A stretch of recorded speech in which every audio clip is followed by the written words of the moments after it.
Hello everyone, welcome back to another topic from human health and diseases, that is cancer. So yes, let us begin with our session. Cancer is considered as the most dreaded diseases of human beings, and it is also a major cause of death all over the globe. So if you look into its mechanisms that develop cancer or the oncogenic transformation of the cells. Now here oncogenes, these oncogenes refer to the cancer cells which are transformed from the normal cells.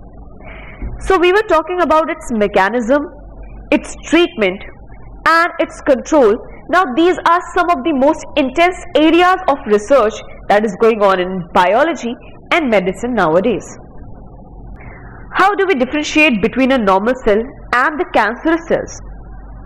So do you know that in our body, the growth and cell differentiation is highly controlled because these normal cells show contact inhibition, which means that when two cells comes in contact with each other, they inhibit the uncontrolled growth of the other cell, making it a non-cancerous cells.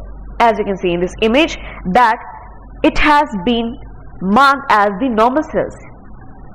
These cells that you see in the pink color, now these are marked as a normal cell. But on the other hand, the mechanism of cell differentiation and growth, the cycle breaks down in case of the cancerous cells because these cancer cells lose this property of contact inhibition. Means the contact inhibition which was present in the normal cells, yes, which was controlling the uncontrolled growth of a cell. Now this property get lost in the cancer cells, which gives rise to the masses of cells. Too many cells, as you can see in this image, which is marked as the cancer cells. So here you see that uncontrolled growth of cell is taking place here in this blue colored marked cells. Now these masses of cells are known as tumors. These are called as the tumors, which are also the cancerous cells. There are two types of cancer. First one is the benign tumor and second one is the malignant tumor. So let us first talk about the benign tumor. So benign tumor, generally they are confined to their original location from where they have started, and they do not spread to other parts of body as well, causing a very little damage. But malignant tumors on the other hand are the mass of proliferating cells, which are also called as the neoplastic cells or tumor cells. So these cells grow very rapidly, invading and damaging the surrounding cells. And when these surrounding cells get slowed from such tumors, so now they reach distant sites through blood. But in case of benign tumors, we have seen that they are confined to this single place, their original location.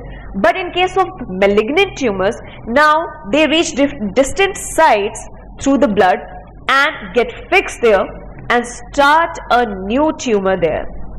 So this process of forming a new tumor, reaching to a distant site and forming a new tumor, starting a new tumor, is known as metastasis.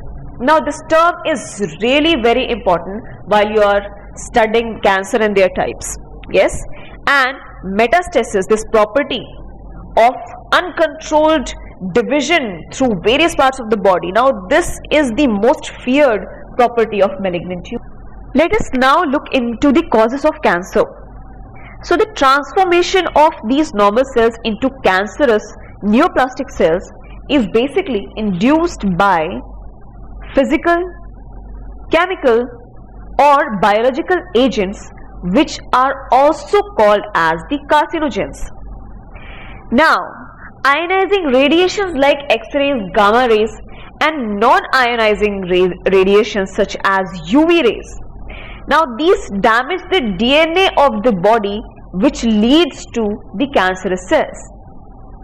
And in case of lung cancer, the chemical carcinogens which are present in the tobacco smoke, now these change the normal cells into the cancerous cells. Again, in case of lung cancer we are talking. Now, some viral oncogenes present are also the causes of cancer. How? because the RNA genome which is present in the viral oncogene, now these RNA genomes get transcribed into DNA, which again causes the cancer inducing cells, or which transform the normal cells into the cancerous cells. Now proto-oncogenes on the other hand, now this term is very, very important. I am putting a 2-star here. Proto-oncogenes are basically the genes which are found in normal cells but in inactivated form. Means these genes are not activated, but when they get activated under any condition or several conditions, maybe mutation is one of the conditions. Now these proto-oncogenes, now they get activated. Proto-oncogenes now get activated into oncogenes, and as we have studied earlier that oncogenes are the cancer causing cells. Yes, so these proto-oncogenes get activated into oncogenes due to various conditions which leads to the cancerous cells. So these are some of the various causes of the cancer. Coming to cancer detection and its diagnosis. So in case of cancer, early detection is successful for its treatment, because in the later stages the cure of cancer is not possible. Now this cancer detection is based on the biopsy and various histopathological studies of the infected tissues and the blood. Now the bone marrow tests are also done for the increased cell counts in case of leukemia, which is also known as the blood cancer. So these tests are performed to see if there is any disease which has been caused in the either RBCs, WBCs. Yes, so techniques like radiography, CT, that is computed tomography, in which the X-rays are used to generate. In these, X-rays are used to generate the 3-dimensional image of an object, and MRI, which is also known as magnetic resonance imaging, in which strong magnetic fields and non-ionizing radiations are used to accurately detect any pathological or physiological change, if there is any disease in the tissues or something. So with the help of strong magnetic fields and non-ionizing radiations in case of MRI, now these techniques also help in detecting cancer. Antibodies against cancer specific antigens are also used for detection of certain type of cancers. And various techniques which are involved in molecular biology, means the biology which is related on a gene level. Now it is used to detect genes in a person which is susceptible to cancer, which can cause cancer later in that human. So identification of such genes in that person is very helpful in prevention of cancer itself. And also such individuals are advised to avoid exposure to particular carcinogens, for example tobacco smoke, in case of lung cancer, so that the susceptible genes which are present in that person do not get activated and cause cancer. Moving on to our next topic, that is treatment of cancer. Now some common approach for treatment of cancer includes surgery, radiation therapy and immunotherapy.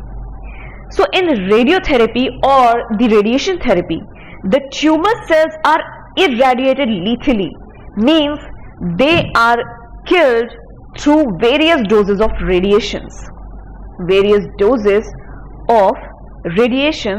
These tumor cells are killed, and the location of these tumor cells are seen through the X-rays, as we see the X-ray image of our bones and teeth.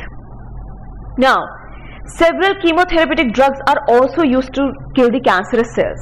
So these chemotherapeutic drugs that we are talking about, they either kill the tumor or they stop the division of these tumor cells. And majority of these drugs, these chemotherapeutic drugs, they also have various side effects such as hair loss and anemia. So most of the cancers are treated by the combination of either surgery, radiotherapy and chemotherapy. And do you know that tumor cells avoid detection and destruction by immune system? So these are that much dangerous. So in such cases, the patients are given substances which are called as the biological response modifiers such as alpha interferons. Now these are the drugs which are given to such patients which eventually activates their immune system and helps in destroying the tumor. So yes, this was all about cancer, its causes, detection, types and treatment. I hope you understood this topic really well. Stay tuned. Thank you.